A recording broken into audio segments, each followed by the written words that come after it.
નમસ્કાર, ગુજરાત ન્યૂઝમાં આપનું સ્વાગત છે. આપની સાથે હું છું પાર્થ મોદી. દર્શક મિત્રો, લોકમંચના આ મહાપર્વ, લોકસભાના મહાપર્વની અંદર આપણે અત્યારે વાત કરીશું લોકસભા 2024ને જે રીતે મતદાન આગળ વધી રહ્યું છે. ગરમીનો પારો એટલો બધો વધી ગયો છે કે મતદાન બપોરના સમયે ક્યાંક નિરાશ જોવા મળ્યું.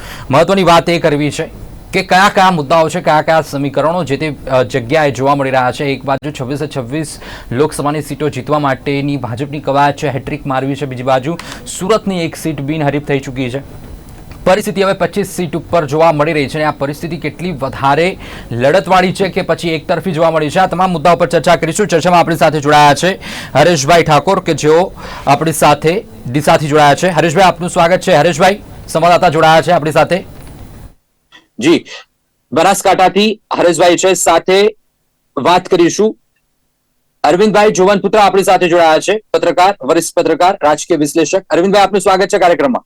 Thank you. મયુર રાવલ મહેસાણાથી આપણી સાથે છે. સુરેશભાઈ થોરી સંવાદદાતા આપણી સાથે છે. સુરેશભાઈ, અવાજ આવી રહ્યો છે? જી, સૌપ્રથમ કેવી પરિસ્થિતિ છે જ્ઞાનીબેન ઠાકોરની? કારણ કે જે રીતેનો જંગી જે એમણે રોડ શો ની વાત કરીએ કે પછી પ્રચાર જોવા મળી રહ્યો, તો પ્રિયંકા ગાંધી પણ આવ્યા. શું કેવું છે હરેશ? વાત કરીએ તો બનાસકાંઠા જિલ્લામાં આ વખતે ચૂંટણી ખૂબ જ જોરશોરથી ચાલી રહી છે અને વાત કરીએ સમગ્ર ગુજરાતની તો ગુજરાતમાં ભાજપ માટે બનાસકાંઠા બેઠકના ચઢાણ ખૂબ જ કપરા ચઢાણ હોવાનું શરૂઆતથી જ જોવા મળતું હતું. તેમાં સૌપ્રથમ વાત કરીએ તો રેખાબેન ચૌધરી જે જાણીતો ચહેરો હતો અને તેની સામે કોંગ્રેસ દ્વારા જ્ઞાનીબેન ઠાકોરને ટિકિટ આપવામાં આવતા અને જ્ઞાનીબેને જે જોરશોરથી પ્રચાર શરૂ કર્યો હતો તેની શરૂઆતથી જ અત્યારે જોવા મળી હતી. ચૂંટણીની જાહેરાત બાદ જે રીતે ઉમેદવારોને જે સમય મળ્યો હતો તે સમયની અંદર રેખાબેનને ડેમેજ કંટ્રોલ કરવા માટે ઘણો લાંબો સમય મળ્યો હતો, પરંતુ ક્યાંક ને ક્યાંક રેખાબેન ચૌધરી જે છે એ ડેમેજ કંટ્રોલ કરવામાં નિષ્ફળ સાબિત થયા છે. તો બીજી તરફ જ્ઞાનીબેન ઠાકોર જે રીતે પ્રચાર પ્રસાર કર્યું હતું અને તેમનો અંત સુધીમાં એમને એક માહોલ જાળવી રાખ્યો હતો. આજની વાત કરીએ તો આજે જે બનાસકાંઠા છે તેમાં ત્રણ વિસ્તારમાં વહેંચાયેલો જિલ્લો છે, જે સરહદી વિસ્તાર, શહેરી વિસ્તાર અને આદિવાસી વિસ્તાર. તો ખાસ કરીને ભાજપના કમિટેડ વોટ હોય છે તે શહેરી વિસ્તારમાંથી મળતા હોય છે અને બનાસકાંઠા જિલ્લાના આ શહેરી વિસ્તારમાં આ વખતે મતદાન ખૂબ જ ઓછું થયું છે. તો સરહદી વિસ્તાર કે જે જ્ઞાનીબેન ઠાકોરનો ગઢ માનવામાં આવે છે ત્યાં બમ્પર મતદાન થઈ રહ્યું છે અને આદિવાસી વિસ્તાર જે ત્રીજા નંબરનો છે એ આદિવાસી વિસ્તારમાં પણ સારા એવા પ્રમાણમાં મતદાન જોવા મળી રહ્યું છે. એટલે કે જ્ઞાનીબેનના ગઢમાં મતદાન થયું છે, આદિવાસી વિસ્તાર જે કોંગ્રેસ સાથે જોડાયેલો હોય છે ત્યાં પણ મતદાન થયું છે, પરંતુ ભાજપના જે કમિટેડ વોટ હોય છે શહેરી વિસ્તારના એટલે કે ડીસા અને પાલનપુરમાં મતદાનની ટકાવારી ખૂબ જ ઓછી જોવા મળી રહી છે. એટલા માટે અત્યારે એવું અનુમાન લગાવવું મુશ્કેલ જણાશે, પરંતુ ક્યાંક ને ક્યાંક ભાજપ આ બેઠક પર બેકફૂટ ઉપર જોઈ રહી છે. જી બિલકુલ. સાબરકાંઠાની વાત કરીએ, મહેસાણાની વાત કરીએ એ પહેલા જઈએ છે. અરવિંદભાઈ, જે રીતેની પરિસ્થિતિ, આજે વડાપ્રધાન નરેન્દ્ર મોદી અમદાવાદ આવ્યા, રાણીપમાં એમનો મત આપ્યો અને જે રીતેની એક બોડી લેંગ્વેજ હતી, બોડી લેંગ્વેજ થી ક્યાંક એક સ્પષ્ટ થતું હતું કે ગુજરાત એક ભારતીય જનતા પાર્ટીનો ગઢ છે. એની અંદર કોંગ્રેસે હજુ પગ પેસરો, હજુ આ વખતે પણ વધારે કપડા ચણાણ લાગશે. શું લાગી રહ્યું છે કે જે ક્ષત્રિયોનો વિરોધ હતો કે પછી અમુક બેઠકો ઉપર ઉમેદવારોને લઈને જે વિરોધ હતો, એ વિરોધના કોઈ અસર ભાજપના ગઢની અંદર જોવા મળશે? અરવિંદભાઈ, ચોક્કસપણે જે કઈ વિરોધ થયો છે આ વખતે ભારતીય જનતા પાર્ટી માટે અમુક સીટો પર કપરા ચઢાણ કહી શકાય એવી પરિસ્થિતિ સર્જાઈ છે. અલબત્ત તે લોકો ચોક્કસપણે દાવો કરે છે કે અમે 25 સીટ પર જીતી જઈશું, પરંતુ પરિસ્થિતિ એને સાનુકૂળ નથી. જે રીતનો વર્તારો છે, જે રીતનું મતદાન થવા જઈ રહ્યું છે અને જે રીતે ક્ષત્રિયો અને કોળીઓનો આક્રોશ છે, એ બધું વિચારતા એવું વિચારીએ તો ચોક્કસપણે અમુક સીટ ઉપર ચોક્કસ અપસેટ સર્જાય એવી સંભાવનાઓ પૂરેપૂરી રહેલી છે. કારણ કે અત્યારે તો આપણે મતદારોનું મન કાઢી શકીએ એમ નથી. અલબત્ત એક બીજી વસ્તુ સારી એ છે કે આટલા હીટવેવની ધારણાઓ, હીટવેવની આગાહી હોવા છતાં પણ મતદાન એકંદરે સારું થવા જઈ રહ્યું છે. અલબત્ત આદિવાસી વિસ્તારોમાં સૌથી વધારે મતદાન થવા જઈ રહ્યું છે, જ્યારે ખાસ કરીને અમરેલી, જામનગર અને પોરબંદરમાં ઉત્સાહ થોડો મોડો દેખાય છે, ત્યાં મતદાનની ટકાવારી બીજા કરતા ઓછી દેખાઈ રહી છે. આ સાથે 5 વિધાનસભાની ચૂંટણીઓ પણ થઈ રહી છે, એનું પણ ભવિષ્ય ચોક્કસપણે આમાં મતપેટીમાં સીલ થઈ રહ્યું છે. 93 લોકસભાની સીટોનું જે મતદાન, તેમાં ઘણા બધા દિગ્ગજ નેતાઓ છે. આપણે જાણીએ છીએ કે એમાં શિવરાજ પાટીલ છે, જ્યોતિન્દ્ર સિંધિયા છે, અમિત શાહજી છે, પછી આપણે દિગ્વિજયસિંહ છે, એવા ઘણા બધા, પછી સુપ્રિયા સાલે છે. આ બધાનું ભાવિ મતપેટીમાં સીલ થવા જઈ રહ્યું છે. અલબત્ત ભારતીય જનતા પાર્ટીએ ઘણી બધી મહેનતો કરી છે, પણ ગુજરાતને જ્યાં સુધી લાગે વળગે છે ત્યાં સુધી ગુજરાતમાં આ વખતનો માહોલ ઘણો બધો જુદો જોવા મળી રહ્યો છે. અલબત્ત લોકપ્રિય નેતા નરેન્દ્ર મોદીજી હોવા છતાં પણ એને જે પ્રભાવક સ્પીચો પણ આપી છે, પરંતુ જે આક્રોશને ઠારવામાં જે ભારતીય જનતા પાર્ટીની જે રાજકીય નેતાગીરી હતી એ સફળ થઈ નથી. એ અત્યારનો વર્તારો જણાઈ રહ્યો છે. અલબત્ત જે કઈ વોટ પડશે, જો ભારતીય જનતા પાર્ટીમાં રાજકોટની સીટનું પણ અપસેટ સર્જાય એવી પૂરેપૂરી સંભાવનાઓ છે. એમાં પણ જ્ઞાતિનું જો આપણે વર્ગીકરણ કરીએ તો ત્યાં લેવા અને કડવા પટેલ વચ્ચેની લડાઈ છે, અને લેવાના વોટો વધારે છે. જો કોંગ્રેસ તરફી એ લોકોનું વાતાવરણ સર્જાય અને એ વોટ એના તરફ પડે તો ચોક્કસપણે પુરુષોત્તમ રૂપાલા માટે મુશ્કેલીઓ ઘણી બધી સર્જાઈ શકે એવી પરિસ્થિતિ છે. એ જ રીતે તમે બીજી બનાસકાંઠા, સાબરકાંઠા જોઈ શકો છો, ત્યાં પણ આવી જ પરિસ્થિતિ સર્જાઈ શકે એમ છે. વડોદરામાં પણ એવી રીતે મહદ અંશે આપણે કહી શકીએ ટક્કર ચોક્કસ જોવા મળે એમ છે. પણ જે રીતે એ લોકો દાવો કરી રહ્યા છે કે અમે 5 લાખ વોટ કે 4 લાખ વોટ થી વધારે મત કરશું, મત મળશે, તો એ ફિગર ને અત્યારે આપણે એક આભાસી ચિત્ર તરીકે રજૂ કરી શકીએ એમ છીએ. બિલકુલ બિલકુલ. આ સાથે જ અમદાવાદથી સંવાદદાતા બ્રિજેશ દવે અમારી સાથે લાઈવ જોડાઈ ચુક્યા છે. બ્રિજેશ, જે રીતેની પરિસ્થિતિ છે અત્યારે અમદાવાદની જો વાત કરીએ તો કેવા પ્રકારનો માહોલ છે મતદાન મથકો ઉપર? કારણ કે માત્ર ગણતરીના કલાક, 1.5 કલાક જેટલો બાકી હશે સમય. શું લોકો અત્યારે સાંજે બહાર નીકળ્યા છે? કારણ કે ગરમીમાં તો બહાર નથી નીકળી શક્યા, તો અત્યારે કેવો મિજાજ જોવા મળી રહ્યો છે મતદારોનો?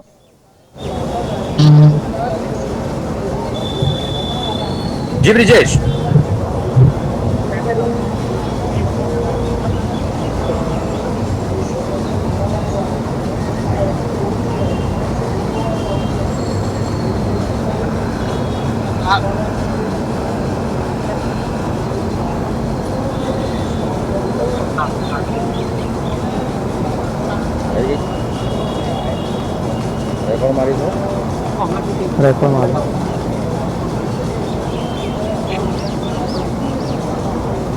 જી બ્રિજેશ, અવાજ આવી રહ્યો છે?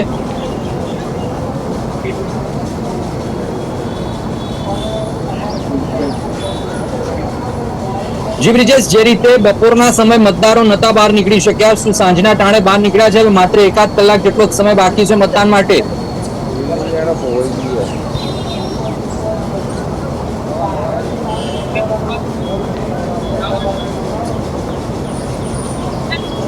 જી બિલકુલ, કારણ કે જે પ્રમાણે ત્રીજા તબક્કાનું જ્યારે આજે મતદાન હતું, વહેલી સવારથી જ લોકો જે મતદાન છે તે કરવા મતદાન કેન્દ્રો ઉપર પહોંચ્યા હતા. વાત કરીએ તો રાણીપમાં પણ વડાપ્રધાન નરેન્દ્ર મોદીએ મતદાન કર્યું હતું. ત્યારબાદ કેન્દ્રીય ગૃહમંત્રી અમિત શાહ દ્વારા નારણપુરા ખાતે મતદાન કરવામાં આવ્યું હતું, અને સાથે જ જુદા જુદા જે વિધાનસભા ક્ષેત્રમાં અમે ગયા હતા, ખાસ કરીને એલએચ બ્રિજ છે, સાબરમતી છે. હાલ નારણપુરા વિધાનસભા ક્ષેત્રમાં છું, ને સાથે જ અત્યારે અહીંયા જે મતદાતાઓ છે વહેલી સવારથી જ પહોંચ્યા હતા, અને સાથે હવે જે કેટલાક ઘણા મતદાતાઓ જે બાકી રહ્યા હતા તે પણ અત્યારે આવ્યા છે.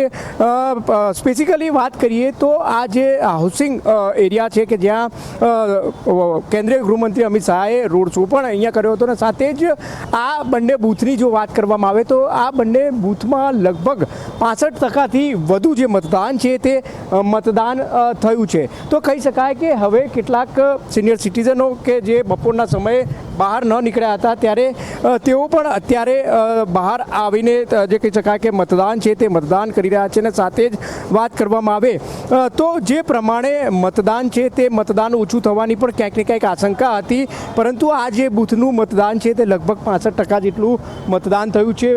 જે સિનિયર સિટીઝન છે તેમની સાથે પણ વાત કરીશું. અંકલ, શું કહેશો? મતદાન કરવા આવ્યા છો અને સાથે જ અત્યારે મતદાન આપે કર્યું છે, શું કહેશો? લોકોને પણ શું કહેશો કે જેના જીવ મતદાન કરવાનું બાકી છે? આપણો મત આપવા હક છે તે આપવી જોઈએ, બસ એનો સદુપયોગ કરવો જોઈએ. બીજા લોકો હજુ પણ મતદાન આપવા નીકળ્યા નથી, તેને આપ શું કહેશો? એ તો એને પોતાની જ પકડવી પડે ભાઈ ખબર કે ચલો ભાઈ મારી માફક લેવા આવવું પડે, શું કરે. ચોક્કસ કહી શકાય કે જે પ્રમાણે મતદાતાઓ છે તે મતદાતાઓ જુદી જુદી જગ્યાએ પોતાના મતદાન કેન્દ્ર ઉપર જઈને મતદાન કરી રહ્યા છે અને સાથે જ વાત કરવામાં આવે તો મતદારો જે છે પોતાનો મત આપ્યો છે. સાથે જ વાત કરવામાં આવે તો ઘણા એવા કેન્દ્ર પર અમે પહોંચ્યા હતા કે જે દિવ્યાંગ એટલે કે વિકલાંગ મતદાતાઓ હતા, તેમને હાથ ન હોવા છતાં પોતાના પગેથી મતદાન કર્યું હતું. નવા વાડજનો જે એક કિસ્સો હતો કે નવા વાડજમાં એક મતદાતા જે છે તેમણે પગેથી મત આપ્યો હતો.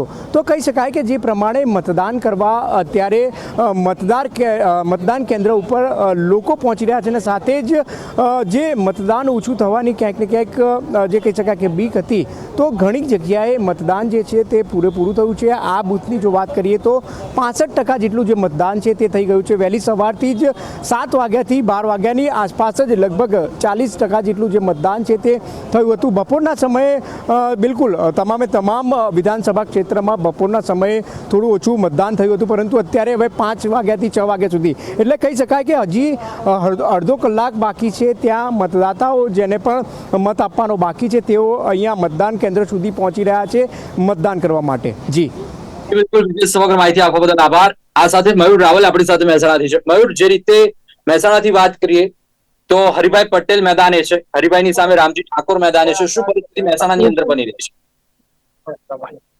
જી, મહેસાણા જિલ્લાની જો વાત કરવામાં આવે તો મહેસાણા લોકસભા એટલે કે સંસદીય મત વિસ્તારમાં મહેસાણા જિલ્લાની જે 6 વિધાનસભા ઉપરાંત ગાંધીનગર જિલ્લાની માણસા વિધાનસભા પણ મહેસાણા લોકસભા સીટ ઉપર સમાવેશ થાય છે.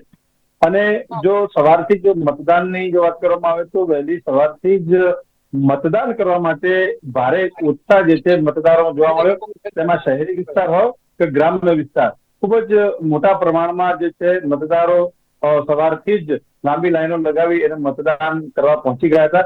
પરંતુ ધીરે ધીરે જયારે બપોર થયું ત્યારે જે મતદાનની સ્થિતિ ક્યાંક ધીરી પડી, પરંતુ તેમ છતાં હાલમાં જો વાત કરવામાં આવે તો લગભગ 55% જેટલું સરેરાશ મતદાન જે છે એ મહેસાણા લોકસભા સીટ પર થયું છે.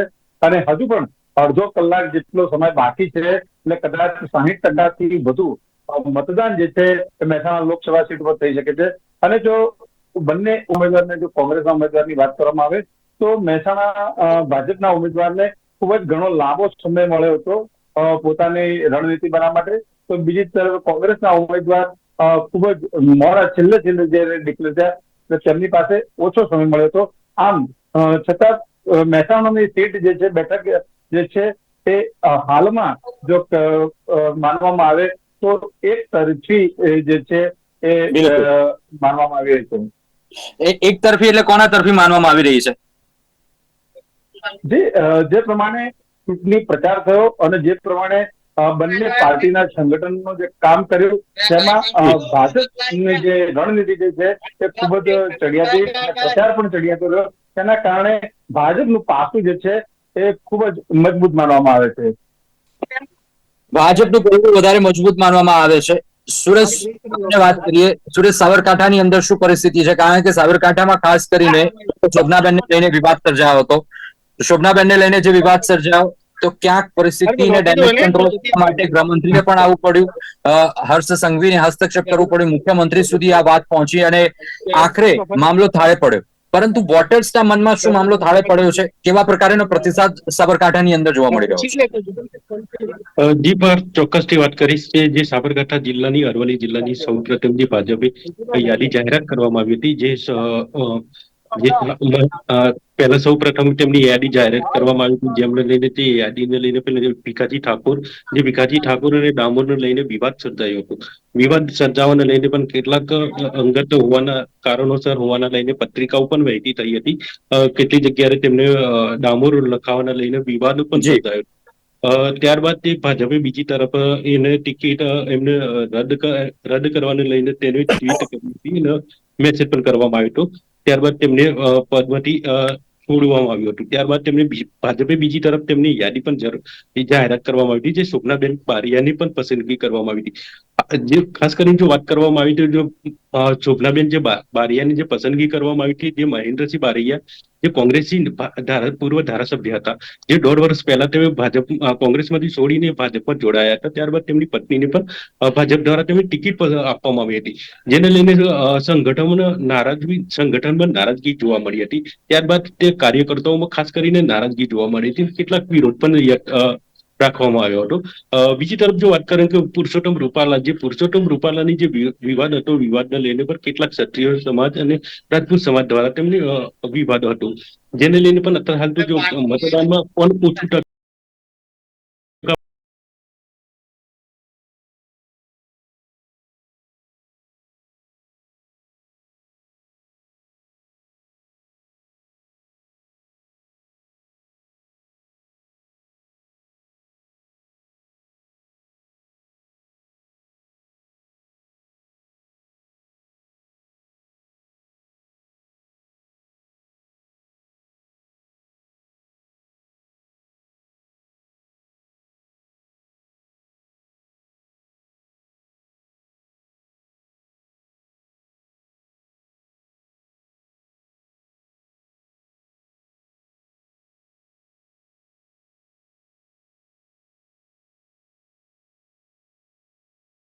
પણ આ કારણે લાગી રહ્યું તે પણ સ્પષ્ટ છે.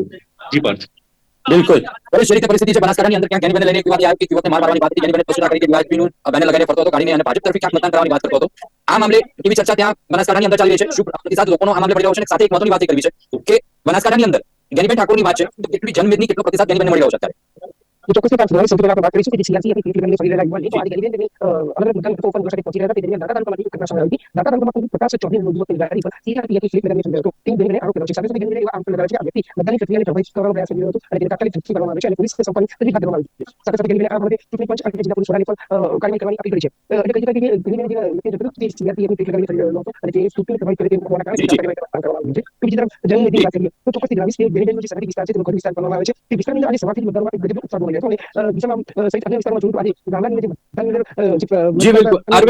અરવિંદભાઈ જે પરિસ્થિતિ છે, અરવિંદભાઈ અત્યારે જે પરિસ્થિતિ છે, સાબરકાંઠાની વાત કરીએ કે પછી રાજકોટની વાત કરીએ, ક્યાંક વિરોધ છે. સાબરકાંઠાની અંદર ઉમેદવારને લઈને, રાજકોટમાં ક્ષત્રિયોનો વિરોધ છે. આ તમામ વસ્તુઓ વચ્ચે ભાજપ ક્યાંક બેકફૂટ ઉપર હોય એવું લાગી રહ્યું છે આ વખતે ગુજરાતની અંદર. મેં પ્રથમ પણ આપને કહ્યું કે રાજકોટની સીટ કદાચ આંચકાજનક પરિણામ આપે. એ જ રીતે સાબરકાંઠાની પણ મારા સહયોગી જે વાત કરી એમાં શોભનાબેનનો પણ સખત વિરોધ થઈ રહ્યો છે અને જે રીતે પ્રચાર અને પ્રસાર પણ થઈ રહ્યો છે એમાં ભારતીય જનતા પાર્ટીના કાર્યકરોમાં જ અસંતોષ છે. એટલે કે કદાચ એ લોકો કાર્યકર્તાઓનો અસંતોષ, પરંતુ વડાપ્રધાન નરેન્દ્ર મોદી જે રીતે આઈને 2 દિવસ સભાઓ ગજવી, એ સભાઓની ચોક્કસપણે એમાં મતદારો પર અસર પડી શકે એવી શક્યતાઓ પણ ઘણી છે. પરંતુ આ વખતે જે રાજકીય નેતાગીરી છે, જે ક્ષત્રિયનો રોષ પણ ઠંડો પાડી નથી શક્યા, એ જ રીતે સાબરકાંઠાનો પણ રોષ ઠરી નથી શક્યા, બરોડાનો પણ નહીં. તો આ બધું ગણતરી જોતા મતદારો પર ચોક્કસપણે અસર થઈ છે. અલબત્ત પ્રભાવી સ્પીચથી ચોક્કસપણે થોડા ઘણા મતો વધી શકે છે ભારતીય જનતા પાર્ટી, પરંતુ અહીંયા એને ખાંડાની ધાર પર ચાલવા જેવી પરિસ્થિતિ સર્જાય છે. અલબત્ત જે આપણે કહીએ છીએ કે વન સાઇડેડ મેચ નથી, 2020 મેચ જેવું છે કે છેલ્લા બોલે કોણ જીતી શકશે, અહીં બધી સંભાવનાઓ રહી છે. કદાચ જે છક્કો મારી જાય જીતી જાય, કદાચ બોલર ક્લીન બોલ કરે તો પણ એને વિકેટ મળે અને સામેવાળાને હરાવી દે, એવી પરિસ્થિતિ અત્યારે ભારતીય જનતા પાર્ટીની 5 થી 6 સીટો પર જોવા મળી રહી છે. બાકી જગ્યાએ ઘણી બધી જગ્યાએ 70-30 નો રેશિયો આપણે કહી શકીએ. બિલકુલ. રાજકોટથી સંવાદદાતા શુભમ ભટ્ટ અમારી સાથે જોડાયા છે. શુભમ, જે રીતેની પરિસ્થિતિ છે રાજકોટમાં, એક બાજુ ક્ષત્રિયોનો વિરોધ છે, પરસોત્તમ રૂપાલાની સામે લોકો ક્યાંક ઓપોઝમાં મતદાન કરવાની વાત કરતા હતા, ક્ષત્રિયોનો વિરોધ વચ્ચે કેવું રાજકોટની અંદર મતદાન થઈ રહ્યું છે, કેટલા ટકાવારી રાજકોટની અંદર નોંધાઈ રહી છે અને લોકોનો ઉત્સાહ કેવો છે મતદારોનો ત્યાં? શુભમ, શું પરિસ્થિતિ છે અત્યારે? ચોક્કસ જ રીતે વાત કરવામાં આવે તો લોકસભાનું ત્રીજા તબક્કાનું મતદાન છે તે હવે પૂર્ણતાના આરે છે. 5 વાગી ચૂક્યા છે, એટલે હવે છેલ્લા કલાક એક જેટલું મતદાનનું બાકી છે. 5 વાગ્યા સુધીના જો આંકડાની વાત કરવામાં આવે તો રાજકોટ લોકસભા બેઠક ઉપર 53% જેટલું મતદાન છે તે થયું છે. અને મહત્વનું છે કે સૌથી વધુ જે લોકસભા બેઠકનો જે વિસ્તારની વાત કરવામાં આવે તો ટંકારા વિધાનસભા વિસ્તાર છે. આ વિસ્તારની અંદર સૌથી વધુ 59% જેટલું મતદાન થયું છે. તો બીજી તરફ જસદણ વિધાનસભા બેઠકની અંદર સૌથી ઓછું એટલે કે 49% જેટલું મતદાન છે તે થવા પામ્યું છે. મહત્વનું છે કે એક તરફ રાજકોટની અંદર જે ક્ષત્રિય સમાજ દ્વારા વિરોધ છે તે જોવા મળતો હતો અને ક્યાંક ને ક્યાંક વિરોધ અને ગરમીની વચ્ચે કહી શકાય કે મધ્યમ પ્રકારનું મતદાન છે તે રાજકોટની અંદર જોવા મળી રહ્યું છે. છેલ્લા હવે 1 કલાક જેટલો સમય બાકી છે અને હાલ 54% જેટલું મતદાન છે, ત્યારે આગામી 1 કલાકની અંદર ક્યાંક ને ક્યાંક 60% થી 62% જેટલું મતદાન થાય તેવી શક્યતાઓ છે તે સેવાઈ રહી છે. અને ચોક્કસથી જે રીતની રાજકોટ બેઠકની વાત કરવામાં આવે તો રાજકોટ બેઠકમાં પહેલેથી જ એટલે કે વિધાનસભા હોય, ધારાસભા હોય કે કોર્પોરેશન હોય, આ તમામ ચૂંટણીઓની અંદર રાજકોટ બેઠક ઉપર છે તે 65 થી 67% જેટલું મતદાન છે તે થતું હોય છે. ત્યારે હાલ હજુ 1 કલાક જેટલો સમય બાકી છે, ત્યારે આ 1 કલાક જેટલા સમયની વચ્ચે હાલ રાજકોટ જે બેઠક છે તેમની અંદર અત્યાર સુધીમાં જે વાત કરવામાં આવે તો 53% જેટલું મતદાન છે તે થઈ ચૂક્યું છે. એટલે ચોક્કસથી આગામી 1 કલાકની અંદર જે આ ટકાવારી છે તે 60% સુધી પહોંચે તો નવાઈ નહીં. એટલે ક્યાંક ને ક્યાંક ગત વર્ષ કરતા ઓછું કહી શકાય કે મતદાન થયું હોય તેવી શક્યતાઓ પણ હાલ સેવાઈ રહી છે. જી, માહિતી આપવા બદલ આભાર. તો સંવાદદાતા શુભમ ભટ્ટ જોડાયા. અરવિંદભાઈ, જે રીતેની પરિસ્થિતિ છે રાજકોટમાં ક્યાંક 60+ મતદાન નોંધાઈ રહ્યું છે, જે રીતે ક્યાંક અપેક્ષાઓ એવી હતી કે મતદાન ઓછું નોંધાય કે પછી મતદાનની અંદર ટકાવારીની અંદર કંઈક ફરક પડશે, પરંતુ એવરેજ જોવા જઈએ તો સારી નોંધાઈ રહી છે. વડાપ્રધાનની વાત કરતા હતા. વડાપ્રધાને જે રીતે 2 દિવસ આવીને ઝંઝાવાતી પ્રચાર કર્યો કે પ્રચારની અસર શું મતદાનો ઉપર જોવા મળી રહી છે, એનાથી વિશેષ જ્યારે વડાપ્રધાને આજે સવારે રાણીપની અંદર મત આપ્યા ત્યારે લોકો સાથેનો જે સંવાદ હતો એની પણ ક્યાંક ઇમ્પેક્ટ લોકોએ જોઈ હશે સમાચારોના માધ્યમથી, એની પણ ક્યાંક અસર હશે. સાથે વડાપ્રધાન જે રીતે સભાની અંદર વાત કરતા હતા કે કોંગ્રેસ હવે તમારી પૈતૃક સંપત્તિ કે તમારા મંગળસૂત્ર ઉપર પણ એમની નજર છે, તો આ અમુક જે મુદ્દા છે એ મુદ્દાની પણ ક્યાંક વોટર ઉપર મોટી અસર થઈ હશે. ચોક્કસપણે અહીંયા એ વસ્તુ જાણવાની જરૂર એટલા માટે છે કે નરેન્દ્ર મોદીજી એક માર્કેટિંગમાં પણ એક્સપર્ટ છે અને સામેવાળા વિરોધ પક્ષને કેવી રીતે માહિર કરવો એની એનામાં બહુ જ આવડત છે અને લોકોમાં એની ઇમ્પ્રેશન એ પડે છે. એટલા માટે જ આજે મોદી મેજિક ને મોદી વેવ જાણવાનું કારણ જ છે કે વન મેન શો છે કે જેના કારણે લોકો એનાથી પ્રભાવિત થઈને જે મંગળસૂત્રની વાત કરી એ રિલિજન આધારિત છે, કારણ કે એને જે વારસાગતોમાં ડિસ્ટ્રીબ્યુટ કરી અને જે પૈસા આવે એના અનુસંધાનમાં એને વાત કરી છે. એટલે કે લોકો પર અને ખાસ કરીને મહિલાઓ વર્ગ પર આની અસર ચોક્કસપણે પડે. હવે એ જોવાનું કે એ મતદારો મતદાનમાં કેવી રીતે પરિણિત કરે છે. અલબત્ત આમાં 5 થી 10% વેરિએશન ચોક્કસપણે વધી શકે છે ભારતીય જનતા પાર્ટીનું, પરંતુ એ રીતે તો ના જ કહી શકાય કે એની સીટ સેફ છે, કારણ કે સામે પણ વિરોધ પક્ષોએ પણ સખત મહેનત કરી છે અને સખત આ રીતે કર્યું છે, કારણ કે જે જાતનું વાતાવરણ ભારતીય જનતા પાર્ટીનું માહોલ હતો એ માહોલ થી વિપરીત કોંગ્રેસમાં આ વખતે જણાઈ રહ્યો છે. અહીંયા એ લોકોનો વિરોધ પણ બહુ ઓછો હતો, ઉમેદવારને લઈને પણ બહુ વિરોધ ઓછો હતો. અલબત્ત ઉમેદવારની ખેંચ હોવા છતાં પણ એ લોકો એક સમ થઈને એ લોકોએ ઉમેદવારની નોંધણી કરી છે. જ્યાં રાજકોટની સીટ માટે પણ એ લોકોએ છેલ્લે સુધી સસ્પેન્સ રાખીને સબળ ઉમેદવારને ઉભો રાખ્યો છે કે જે ચેલેન્જ આપી શકે. તો આ બધી સમગ્ર ગણતરીઓ કરીએ ને તો ચોક્કસપણે ભારતીય જનતા પાર્ટી માટે આ વખતની 25 સીટ માટે કોઈ પણ કેક વોક જેવી પરિસ્થિતિ નથી. 5 થી 6 સીટ તો એવી છે કે રિઝલ્ટ કઈ પણ શક્યથી કોઈ પણ જગ્યાએ આવી શકે. તો આ બધી ગણતરી કરીએ તો નરેન્દ્ર મોદીજીએ ઘણી બધી મહેનત કરી છે. એમાં નહીં એ લોકો ત્રીજી વખત પણ એવું જ વિચારે છે કે 26 ઇન્ટેક રહે, પણ જે રીતે મારું ગણિત છે ને આંકડાકીય માહિતી છે એ રીતે 4 થી 5 સીટમાં ચોક્કસપણે બદલાવ આવી શકે એમ છે. બિલકુલ 4 થી 5 સીટોની અંદર બદલાવ આવી શકે છે. મયુર, જે રીતેની પરિસ્થિતિ છે 4 થી 5 સીટોની અંદર રાજકોટની ક્યાંક અલગ વાત છે કે પછી ભરૂચમાં ક્યાંક અલગ વાત છે. એક બાજુ કોંગ્રેસ અને આમ આદમી પાર્ટી ઇન્ડી ગઠબંધન ભેગા થઈને લડી રહ્યા છે. શું મહેસાણાની અંદર ખાસ કરીને જો વાત કરીએ તો ઇન્ડી ગઠબંધન કે પછી કોંગ્રેસની એટલી જાજી અસર જોવા મળી રહી છે કે પછી આપે કીધું કે વન મેન શો છે કે વન સાઇડેડ આખી ગેમ જોવા મળી રહી છે, પરંતુ આખી ઇન્ડી ગઠબંધનની વાત કરીએ તો કેવો પ્રચાર છે મહેસાણામાં? ઉત્તર ગુજરાતમાં ખાસ કરીને નજર કરીએ તો? પલડું જો વાત કરવામાં આવે, ભાજપનું પલડું ભલે ભારે માનવામાં આવી રહ્યું છે, દેખાઈ રહ્યું છે, કારણ કે એમની રણનીતિ, એમનું સંગઠન જે છે ખૂબ જ મજબૂત છે અને પાયામાંથી જે કામ કરવાની જે પદ્ધતિ છે તેના કારણે પલડું ભારે છે. પરંતુ બીજી તરફ જે આ વખતે ચૂંટણીમાં અનેક જે ભાજપના વિવાદો જે સામે આવ્યા છે અને તેમાં પણ જે ક્ષત્રિય સમાજનો વિરોધ હોય, કર્ણાટકના રેવન્નાનો મામલો હોય કે પછી કોવિશિલ્ડ રસીનો જે મામલો હોય, એવા અનેક મુદ્દા જે છે એ મતદારોમાં ચર્ચાસ્પદ બન્યા છે અને તેમાં પણ જે ક્ષત્રિય સમાજનો જે મુદ્દો જે છે એ ખૂબ જ ચર્ચાસ્પદ બન્યો છે. મયુર, ક્ષત્રિય સમાજની વાત કરીએ તો ક્ષત્રિય સમાજની સાથે સાથે પાટીદાર સમાજ પણ એટલો જ ઇન્વોલ્વ થયો હતો. ક્યાંક ક્ષત્રિય સમાજનું એવું હતું કે પાટીદાર સમાજ પણ સપોર્ટ કરી રહ્યો છે. તો મહેસાણામાં ખાસ કરીને વાત કરીએ તો પાટીદાર સમાજ કે પછી પટેલ સમાજ જે વધારે પડતું પ્રભુત્વ જેમનું છે એ કોઈ મતદાર એ ટ્રાન્સફર થઈ શકે કે એન્ટી ઇન્કમ્બન્સી આવી શકે એવી કોઈ ગણતરી મહેસાણાની અંદર? જે મહેસાણા જિલ્લામાં એ પ્રકારની કોઈ ગણતરી નથી, પરંતુ મહેસાણા જિલ્લામાં ક્ષત્રિય સમાજના મતદારો પણ પાટીદાર સમાજ જેટલા જ જે છે સંખ્યામાં છે અને તેના કારણે આ જો ક્ષત્રિય સમાજનું જે વિરોધનો જે વાત જે છે જો અસર કરે તો ક્યાંક એક તરફી લાગતું પલડું ક્યાંક ઓચિંતું પરિણામ પણ આપી શકે છે. પરંતુ તેમ છતાં જે કોંગ્રેસ દ્વારા જે રણનીતિ જે સંગઠન છે એની જે કામગીરી છે એ ક્યાંક ઢીલી રહી છે અને તેના કારણે તેનો ફાયદો જે છે એ કોંગ્રેસ મેળવી શકે એમ નથી. ત્યારે બીજી તરફ ભાજપની જે કામગીરી જે છે તે સંગઠનાત્મક ખૂબ જ મજબૂત રહી છે. તેના જ કારણે ભાજપનું પલડું ભારે છે. પરંતુ આ બધા જે ક્ષત્રિય સમાજ સહિતના અનેક એવા કારણો જે છે એ ગમે તે પરિણામ પણ આપી શકે છે. બિલકુલ.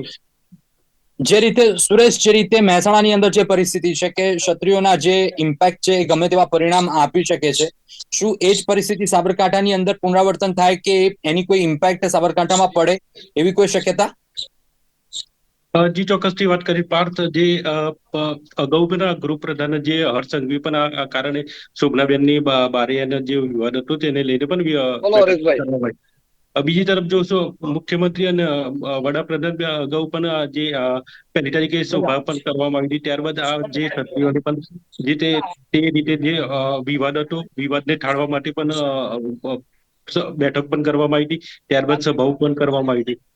બીજી તરફ જો ખાસ કરીને વાત કરવાની છે, અત્યારે હાલ જે સવારથી જે મતદાન છે, મતદાનની બુથ કેન્દ્રો ઉપર મોટી સંખ્યામાં જે લાઈનો હતી, જે લાઈનોમાં મોટી સંખ્યામાં લોકોએ જે મતદાન કર્યું છે. અત્યારે હાલની જો પરિસ્થિતિ જાણવા જઈએ કે સવારથી 7 થી 5 વાગ્યા સુધીમાં 61% સુધી મતદાન પણ નોંધાયું છે. જી પાર્થ.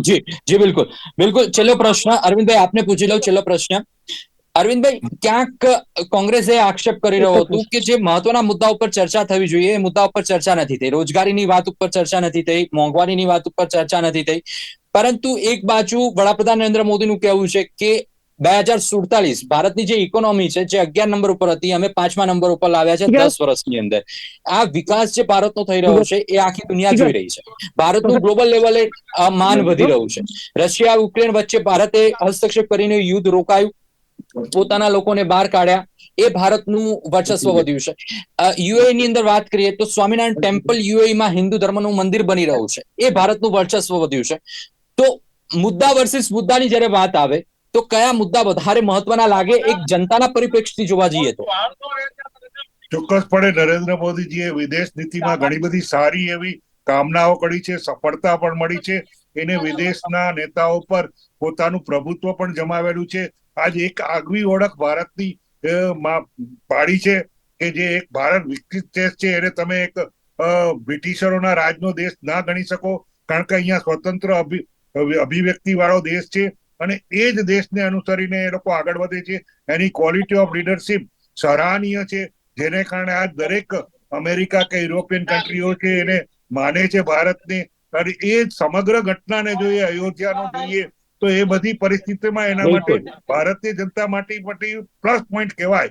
પરંતુ હું અહીંયા જે ખાસ વાત કરું છું એ ગુજરાતને લગતી છે.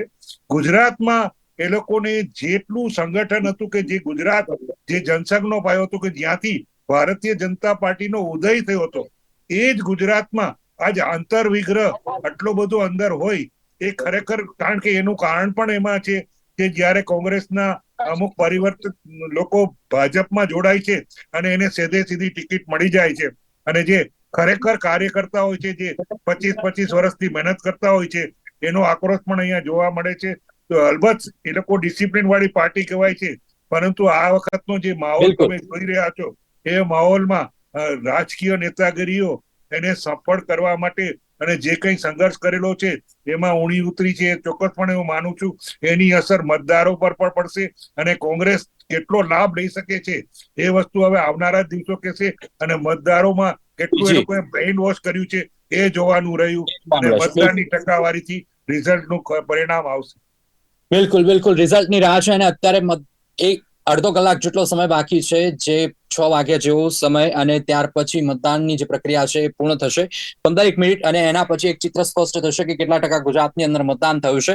આપણી સાથે જોડાયા હરેશભાઈ, અરવિંદભાઈ આપણી સાથે જોડાયા, મયુરભાઈ આપણી સાથે જોડાયા, સુરેશભાઈ આપણી સાથે જોડાયા, ચારે આપ અમારી સાથે જોડાયા. દર્શક મિત્રોને માહિતી મળી આપના થકી, એ બદલ આભાર, ચારેનો આભાર. Thank you very much. Thank you. દર્શક મિત્રો, અત્યારે રોકાઈશું એક વિરામ માટે.